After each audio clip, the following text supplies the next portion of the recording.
If you've got that mindset that those sorts of foods are cheating, now you've had two cheat meals. And the psychology around our behavior with food massively underpins people's challenges around it. So, hello and welcome to the Smart Strength Training Podcast. Believe it or not, we are up to episode 27. I think it's about a year now since I started this, which is very, very exciting. And to celebrate that year, we're talking about cheat meals. Should you use cheat meals when dieting? It's interesting. I am 44. I've been a trainer now for 23 years, and I sit more on the evidence-based side of the industry. And I've watched, like lots of trainers like myself, we watch these trends rotate in, rotate out, and they come back in again. And cheat meals is definitely one of those talking points in media, fitness media, and now more so on social media, where certainly the last 5-7 years, it's come in and out with varying degrees of enthusiasm. And depending on who your favorite influencer is or celebrity is, I'm sure you've heard the expression cheat meals, refeed days, diet breaks, that kind of stuff. But just in case you don't know what they are, the idea is that during a diet phase, when you're purposefully reducing the calories that you consume, you have a meal that you quote unquote cheat to refuel. And proponents of this method state that it replenishes energy and gives the dieter a mental break from eating at lowered caloric intake.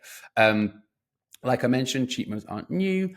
And to be honest, like a lot of things around nutrition trends, it all comes from the world of bodybuilding and physique sports. Things like carb cycling, nutrient timing, the protein anabolic window, reverse dieting, they all come from bodybuilding.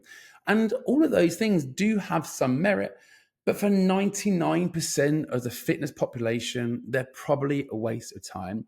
And I get it. People look at bodybuilders and physique athletes and they say, well, they're the best at fat loss, so we should do what they do. But you've got to consider these are extreme personalities that do extreme things for the sake of their physiques.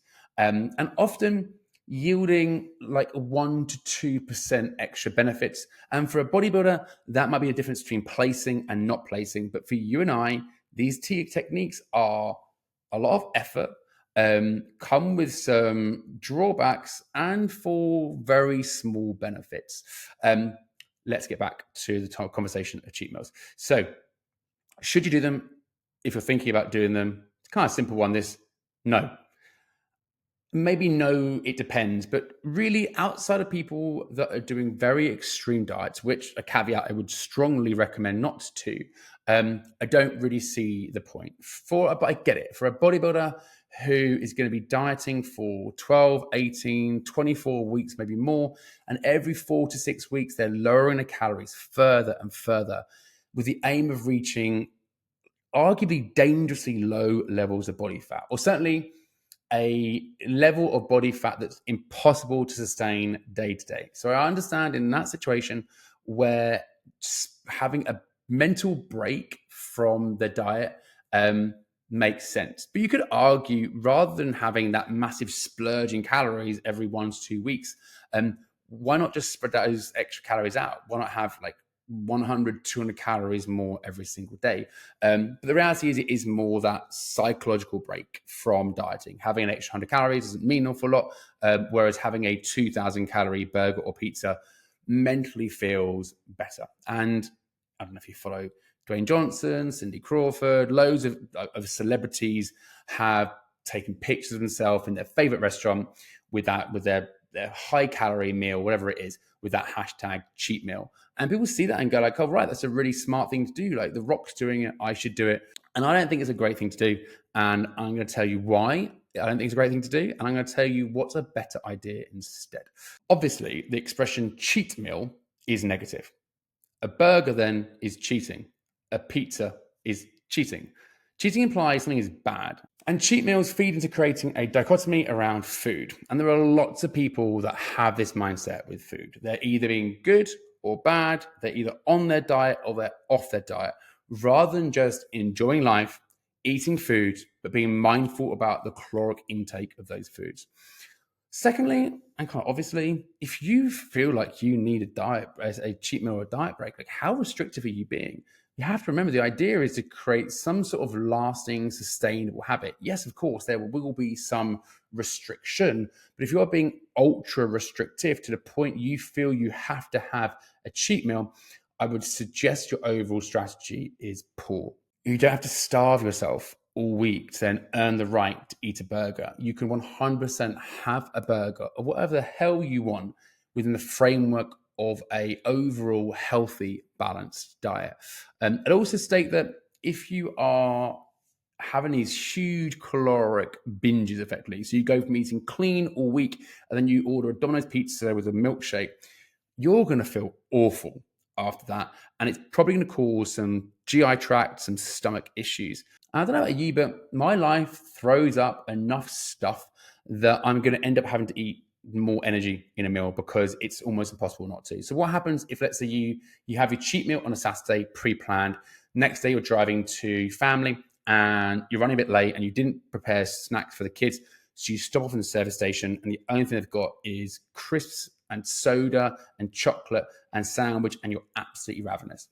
If you've got that mindset that those sorts of foods are cheating, now you've had two cheat meals. And the psychology around our behavior with food massively underpins people's challenges around it. So we don't want people to feel guilty or that they have to earn this right to have a pizza, because what people end up doing is they either starve themselves the next day. They'll be like, right, I had a really quote unquote bad weekend, so I'm going to fast until 2. Or they go, right, I'm going to book that early morning spin class to burn off those calories. And it all weighs into this negative feedback loop. And we don't want that. We want to try and make sure that we keep people on really sort of strong, healthy mindsets towards nutrition overall. And like I mentioned, like for me, the negative elements massively outweigh any potential pro to them. So this stuff originated in bodybuilding and it can stay in bodybuilding as far as I'm concerned. But of course, we have TikTok, Instagram influencers, to be honest, who are just too inexperienced, probably uneducated, and don't understand the topics, but they continue to promote cheat meals on social media. And I guess in their heads, they're like, oh, who doesn't love a shirtless picture of some young guy or girl topless, showing their six pack, eating a pizza with those taglines, you can eat all the foods you love and look like me. We've all seen those posts and they are nonsense. But here's the thing, you can and should eat pizza as part of an overall healthy lifestyle. Same with any food you want to eat. But rather than gorging on a 3,000 calorie Domino's pizza with the milkshake, why not buy one from the supermarket that's lower calories? Why not make one yourself? Or if you go for takeaway pizza, why not have half a pizza and then get a salad with a sauce on the side to share it with your loved one? Because if your entire nutritional focus is restriction and you feel you need to have these cheat meals, you've got issues from the start. And it wouldn't it just make more sense to involve these sorts of foods throughout your diet, but more in managed portion control quantities so you don't feel super restricted and super deprived all the time. Final point, important point. I'm also very realistic that saying to someone everything in moderation doesn't always work. For some people, they might need to be a little bit stricter, because if I say, oh, it's all about the 80-20 rule and so I eat everything in moderation, then the 80-20 rule starts to look a little bit more like 70-30, and then it's like 60-40. So I get it. I do understand why some people might want to be a bit more restricted around certain foods, but you've always got to be really mindful if you're being ultra restrictive and you feel like you need these breaks in your diet to just exist, there's an issue there as well. And as much as I don't love the expression cheat meal, I do like the expression diet break. And I've mentioned diet breaks over quite a few of my podcasts recently. I definitely mentioned it last time and my first few around calories. I'm going to do my next podcast episode on the conversation around what could be a smart thing to do around a diet break. I don't think cheat meals are the answer, but I do think there is an answer. So make sure you check in a few weeks' time to watch my next podcast episode.